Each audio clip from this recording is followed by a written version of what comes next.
ಸಾವಿರಾರು ಹಾಡುಗಳನ್ನ ಹಾಡಿ ಭಾರತದಾದ್ಯಂತ, ಅದರಲ್ಲೂ ನಮ್ಮ ಕನ್ನಡ ಹಾಡುಗಳು ವಿಶ್ವದಾದ್ಯಂತ ಖ್ಯಾತಿಯಾಗಿರ್ತಕ್ಕಂಥ ಎಸ್ ಜಾನಕಿ ಅಮ್ಮನವರು, ಡಾಕ್ಟರ್ ಎಸ್ ಜಾನಕಿ ಅಮ್ಮನವರು ಇವತ್ತು ನಮ್ಮ ಮುಂದಿಗಿಲ್ಲ ಅನ್ನುವಂಥದ್ದು ತುಂಬ ದುಃಖ ತರ್ತಾ ಇದೆ ನಿಜವಾಗ್ಲೂ. ಈ ಥರ ಗಾಯಕರು ಮತ್ತೆ ಹುಟ್ಟೋದೂ ಇಲ್ಲ, ಎಲ್ಲಿಗೆ ಮುಗೀತು ಅಂತ ನಿಜವಾಗ್ಲೂ ಅನ್ನಿಸ್ತಾ ಇದೆ. ಯಾಕಂದರೆ ಇಷ್ಟೂ ಒಂದು ಉತ್ತುಂಗದ ಅವರ ಸ್ಥಾನದಲ್ಲಿದ್ದಾಗಲೂ ಕೂಡ ಯಾವತ್ತೂ ಅವರು ನಾನು ಇಂಥ ಗಾಯಕಿ ಅಂಥ ಗಾಯಕಿ, ನಾನು ಈಗ ಆಡ್ತೀನಿ ಅಂತ ಎಲ್ಲ ವೇದಿಕೆಗಳಲ್ಲೂ ನಾನು ಎಷ್ಟೋ ಕಡೆ ನೋಡಿದ್ದೀನಿ. ನನಗೆ ಸ್ವಲ್ಪ ಗಂಟ್ಲು ಒಂಥರ ಇದೆ, ಹಾಗಿದೆ ಹೀಗಿದೆ ಅಂತ ಹೇಳ್ಬಿಟ್ಟು ಅವ್ರು ಏನು ಹಾಡಬೇಕು ಅದನ್ನು ಕರೆಕ್ಟಾಗಿ ಹಾಡಿ ಮುಗಿಸಿ ಯಶಸ್ಸು ಕೀರ್ತಿನ ಗಳಿಸ್ಕೊಂಡು ಇವತ್ತಿನವರೆಗೂ ಶ್ರೇಷ್ಠ ಗಾಯಕಿಯಾಗಿ, ಬರೀ ಗಾಯಕಿ ಅಲ್ಲ, ಒಳ್ಳೆ ವ್ಯಕ್ತಿತ್ವ ಅವ್ರದ್ದು. ನಮ್ಮ ಮನೆಗೆ ನನ್ನ ತಾಯಿಯವ್ರನ್ನ ಕಂಡ್ರೆ ತುಂಬ ಇಷ್ಟ ಅವ್ರಿಗೆ. ಕಷ್ಟ ಸುಖ ನೋವುಗಳನ್ನ ಮಾತನ್ನು ಹಂಚ್ಕೊಡೋರು.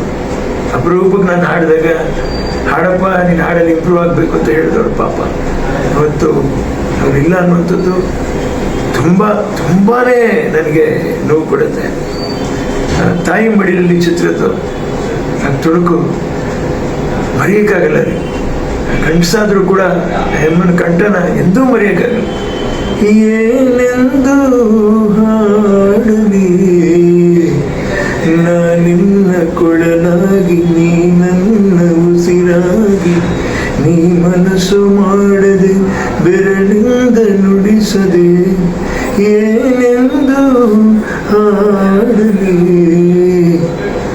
ಮತ್ತೆ ಈ ಹಾಡನ್ನ ಹಾಡೋಕ್ಕೆ ಯಾರು ಬರೋಕ್ಕೆ ಸಾಧ್ಯ ಇಲ್ಲ, ಹುಡುಕೂ ಸಾಧ್ಯ ಇಲ್ಲ.